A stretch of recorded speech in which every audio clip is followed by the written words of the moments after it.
In a sleepy Kansas town, a 3-year-old girl died brutally. The man responsible confessed. But somehow, her grieving mother ended up behind bars, serving almost as long as the killer. What kind of justice is this? Today, we peel back the layers of lies, trauma, and betrayal, and reveal the story no one wanted told.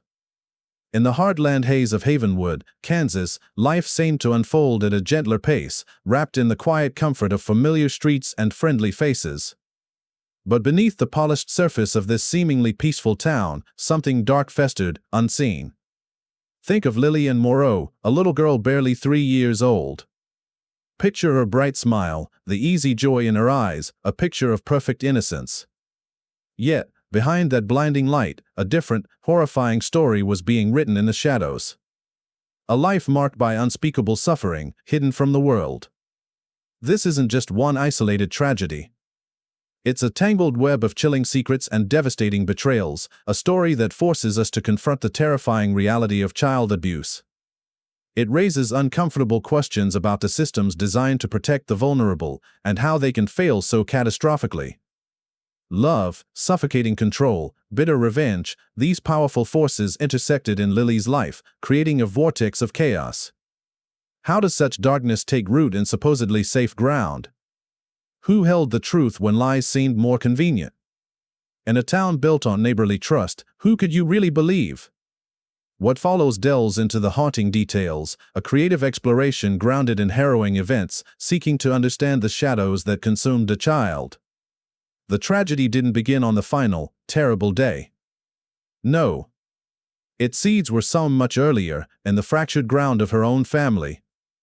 That fractured ground, it defined Lily Anne Moreau's world before she even drew her first breath. Her mother, Eliza Moreau, found herself navigating early motherhood largely alone, the ink barely dry on the divorce papers separating her from Lily's father, Marcus Thorne. He was a ghost in his daughter's life from the start, his paternity shrouded in whispers and uncertainty until a clinical paternity test, 3 long months after Lily's birth, finally confirmed the biological tie. Confirmation, however, meant little to Marcus himself. A detached acknowledgement, perhaps, but genuine interest? None to speak of. His mother, Eleanor Thorne, was a stark contrast. Oh, she cared, not necessarily about the grandchild, but about the name. Control was paramount. Eleanor insisted, forcefully, that the baby carry the Thorne surname, a mark of lineage, of possession. Yet beyond this symbolic claim, neither Marcus nor the imposing Eleanor offered any real warmth, any tangible support. The name mattered, the child, seemingly, did not. This chilling indifference stood against the backdrop of Eliza and Marcus's own ruined history. They were high school sweethearts once, a lifetime ago, who tragically rekindled their flame only to have it consumed by Marcus's worsening addiction and explosive violence. Eliza endured relentless domestic abuse, the kind that leaves visible marks and invisible scars, culminating in the devastating loss of her first pregnancy directly linked to his brutality. She fought to break free, securing the divorce, seeking safety. But Marcus remained a menacing presence, his manipulation a constant echo in the family conflict, a reminder of the terror she couldn't quite escape. And observing it all, a quiet storm gathering on the horizon, was Eleanor Thorne. The dysfunction swirling around Lily wasn't just about her parents' broken relationship. A far more insidious influence was waiting in the wings, driven by a woman whose own past was as shadowed and complex as the chaos she created. And pull them she would. Eleanor Thorne wasn't merely an interfering mother-in-law, she was a force forged in instability, driven by an insatiable need for control. Her own history was a tangled mess, marked by early, difficult motherhood, her first child arriving when she was just 17, another soon after. Her marriage to Thomas Vance Sr. was reportedly a short, volatile affair, ending in divorce after only a couple of years. Then came his death, officially ruled a suicide by gunshot, supposedly driven by the emotional toll of custody disputes. That was Eleanor's story, anyway. But her actions immediately following his death painted a far more disturbing picture, casting significant doubt on the official narrative. Instead of focusing on her grieving children, Eleanor reportedly brought them to the courthouse with a shocking ultimatum for the authorities: take custody, or she would kill them herself. This alarming threat prompted swift intervention from state services. In the years that followed, Eleanor seemed largely absent from her children's lives, prioritizing her social engagements over parental responsibility, leaving them in the care of the state. Eventually, she remarried Arthur Bellwether, who brought a measure of stability, and together they regained custody of her children, including Marcus. Yet, stability did little to soften Eleanor's edges. Her reputation for being domineering, manipulative, and intensely controlling persisted, deeply impacting her family, especially Marcus. This need for manipulation found a potent new target in Eliza Moreau. Eleanor's interference in Eliza's life, even before the divorce from Marcus, was relentless. She spread vicious rumors, filed false reports with authorities, baseless accusations of reckless driving, anything to undermine Eliza. The harassment escalated dramatically after Marcus remarried. Eleanor recruited her new daughter-in-law into her campaign, turning the pressure into outright stalking, following Eliza to work and school, creating a truly toxic environment. This relentless campaign, fueled by Eleanor's deep-seated need for control, wasn't just aimed at destroying Eliza's peace. Its poisonous tendrils were wrapping tighter and tighter around young Lily and placing the innocent child directly in the path of impending disaster. That disaster, long foreshadowed by Eleanor Thorne's poisonous interference, began to take horrifying shape early in 2005. An injury. A sharp, ugly turning point that shifted the dynamics with devastating speed. In January, 2-year-old Lily suffered a broken collarbone. A tiny bone snapped. The explanation offered was mundane enough: an accidental tumble from her crib. Plausible, perhaps, in a different family, under different circumstances. But here, amidst the swirling toxicity and Eleanor's relentless campaign against Eliza Moreau, it should have been a 5-alarm fire. For Eleanor, however, it was simply an opportunity, one she seized with chilling calculation. This wasn't about Lily's well-being, it was leverage. Accusations flew, painting Eliza as negligent, unfit, incapable. And appallingly, the system seemed to agree, swayed perhaps by Eleanor's force of personality or the veneer of stability she presented. Temporary custody of Lily was granted to Eleanor Thorne. What followed should have set off every alarm within the child safety network. Far from thriving in her grandmother's care, Lily began an alarming deterioration. The bright, energetic toddler Eliza knew started to vanish. Noticeably thinner, her hair began to fall out, her once vibrant personality dimming into a listless, withdrawn silence. These were not subtle changes, they were screaming red flags, unmistakable warning signs of deep distress, severe neglect, or possibly something even worse. Yet, tragically, they were ignored. Why? Perhaps because Eleanor's focus remained unwaveringly fixed not on the fading child before her, but on the larger strategic goal: keeping Lily isolated from her mother. The custody battle raged on, intensifying into a bitter feud where the actual child at the center was lost in the shuffle. Lily Anne Moreau was trapped, a pawn in a vicious game. Her health, her safety, her very life became secondary to the adult obsession with control and revenge. Systemic failure wasn't just looming, it was unfolding in real time, overlooked by those tasked with protection. Trapped in this vortex of adult conflict and escalating danger, Lily's fragile life edged closer and closer to the precipice, culminating in the events of one fateful, ordinary autumn afternoon. October 11, 2005. The date hangs heavy now, a stark dividing line between before and the horrifying, unthinkable after. It began as just another autumn afternoon for Eliza Moreau.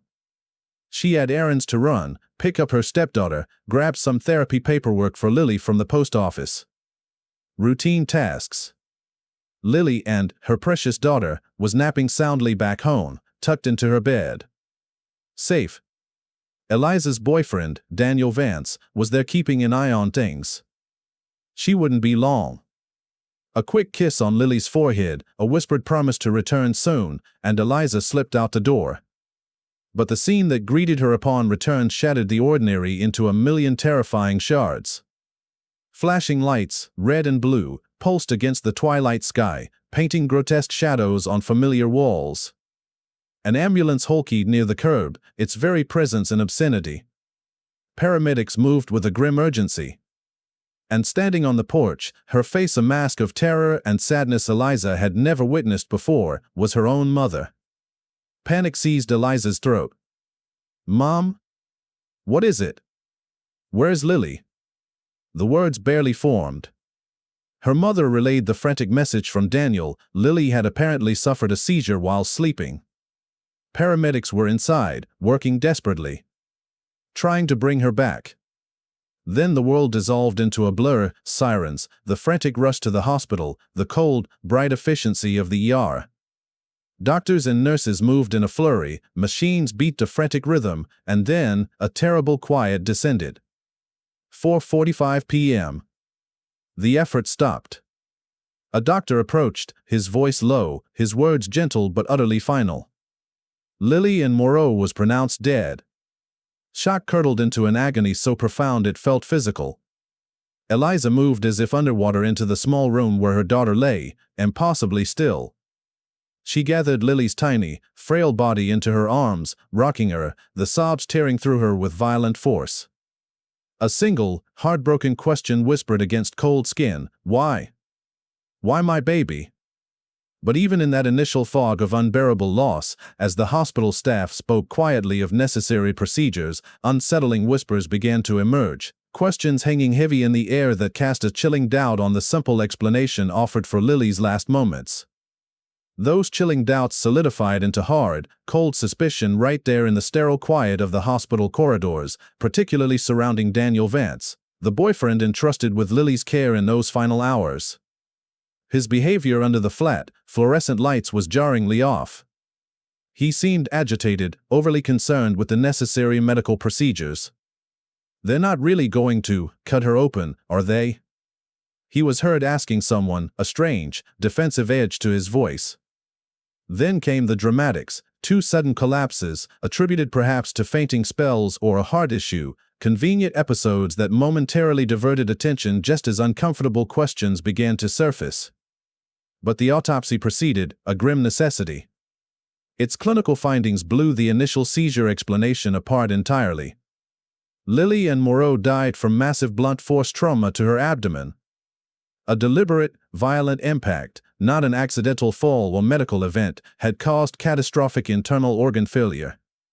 It was intentional violence. Then came the discovery that plunged the investigation into an even darker realm, clear, undeniable physical evidence of repeated, prolonged sexual abuse. An unimaginable layer of violation inflicted upon her small body. The investigation immediately intensified its focus on Daniel Vance.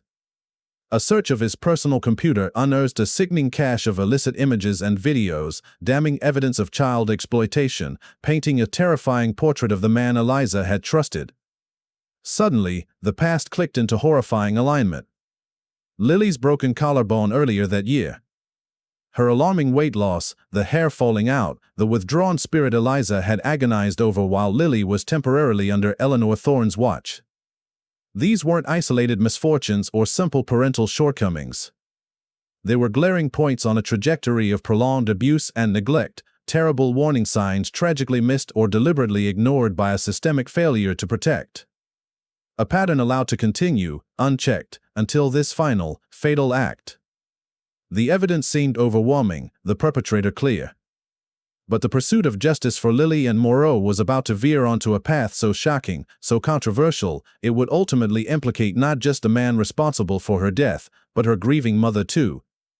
With the horrifying autopsy results and Daniel Vance's disturbing digital footprint laid bare, the legal gears began to turn, grinding towards accountability. The initial charge against him was swift, murder. The evidence seemed overwhelming, the autopsy's grim conclusions about fatal blunt force trauma and prolonged sexual abuse, coupled with the sickening child exploitation materials discovered on his computer. Facing the near certainty of a first-degree murder conviction and potentially a life sentence or worse, Vance opted for self-preservation. He cut a deal, pleading guilty to the lesser charge of second-degree murder. His sentence, 30 years behind bars.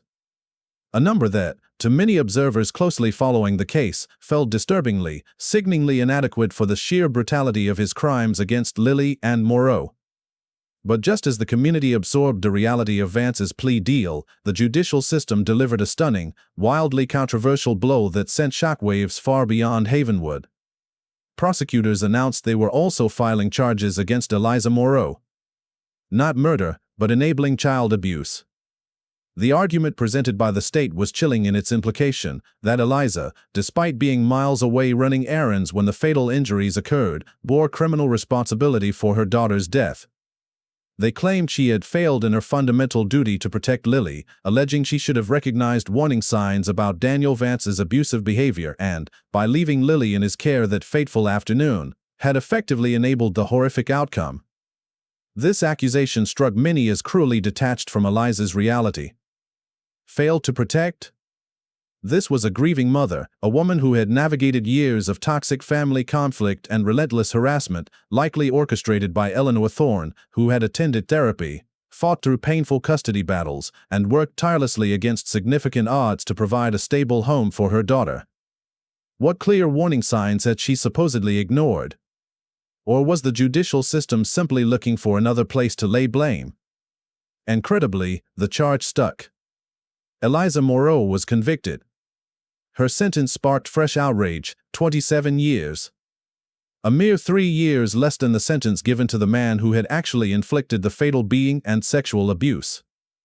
Eliza's conviction didn't bring closure. Instead, it ignited a firestorm of public debate and shone a harsh light on the external factors and systemic biases that may have influenced this perceived miscarriage of justice. That firestorm of public debate surrounding Eliza Moreau's conviction was actively fanned, almost immediately, by none other than Eleanor Thorne herself. While Eliza sat numbly behind bars, grappling with the impossible reality of her situation, Eleanor moved with calculated precision. She informed Marcus, reportedly undergoing his own rehab stint at the time of his daughter's death, undoubtedly framing the narrative from the outset to suit her agenda. Almost simultaneously, a website sprang up online, Lily's Legacy. Presented as a memorial, its content served a darker purpose, relentlessly attacking Eliza Moreau, meticulously crafting a public image of her as the sole villain, the neglectful mother responsible for Lily's suffering and demise. Eleanor twisted facts, omitted crucial context, and skillfully leveraged raw public grief to solidify this damaging narrative. But this campaign of manipulation didn't go unchallenged. Eliza's conviction, particularly the shocking severity of the 27-year sentence, ignited widespread public outrage. Voices rose across Havenwood and beyond, questioning the fundamental fairness of the trial. How could a grieving mother, absent during the fatal assault, receive nearly the same prison term as the man who confessed to the killing and abuse? Advocacy groups began to mobilize, demanding reviews, raising funds for appeals. Journalists started asking tougher questions. Many saw Eliza not as a criminal, but as a victim herself, a victim of circumstance, of manipulation, and potentially, of a profound miscarriage of justice. Crucially, critics pointed to glaring gaps in the official investigation. Why wasn't Lily's alarming physical deterioration while under Eleanor Thorne's temporary custody explored more thoroughly? Why was the documented history of harassment and the toxic environment created by Eleanor seemingly dismissed as irrelevant background noise? To an increasing number of people, Eliza Moreau looked less like an enabler and more like a convenient scapegoat, someone to absorb blame not just for Daniel Vance's horrific actions, but also for the undeniable systemic failures of the child welfare agency meant to ensure child safety. Eleanor remained publicly defiant, promoting her narrative through Lily's Legacy, but the doubts about her motives and her version of events continued to simmer. While the legal battles left deep scars and unresolved questions about blame and manipulation, the memory of a little girl with a bright smile began to coalesce into something else entirely. A catalyst demanding change, ensuring her story would not simply fade into tragic memory. And indeed, Lily Anne Moreau's story, despite its profound darkness, refused to remain just a footnote in Havenwood's history. The horrifying details of her suffering, the controversial legal outcomes that followed, and the troubling questions raised about manipulation and accountability left an indelible scar on the community and beyond, exposing deep cracks in the systems meant to deliver justice and ensure a child's safety. Yet, something vital grew from the ashes of this tragedy. Lily's legacy wasn't solely defined by sorrow, it became a powerful catalyst for child protection reform. Her name, whispered first in grief, began to echo in advocacy campaigns demanding change. Candlelight vigils served not only as remembrance but as potent calls to action.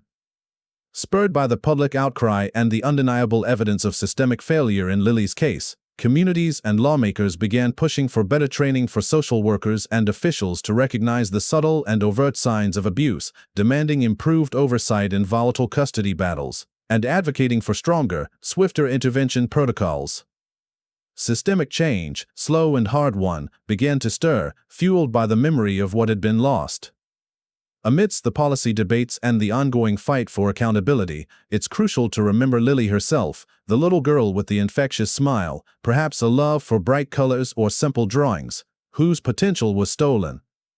Her story, while born of immense suffering, transformed into an unlikely symbol of resilience, a stark reminder of why the fight for vulnerable children matters, embodying a fragile hope that future tragedies might be prevented through awareness and action. Her brief life serves as a devastating lesson about the insidious nature of control, the devastating cost of systemic failures, and society's absolute, enduring responsibility to shield its most vulnerable members. Achieving true justice and lasting change requires constant vigilance. We simply must do better.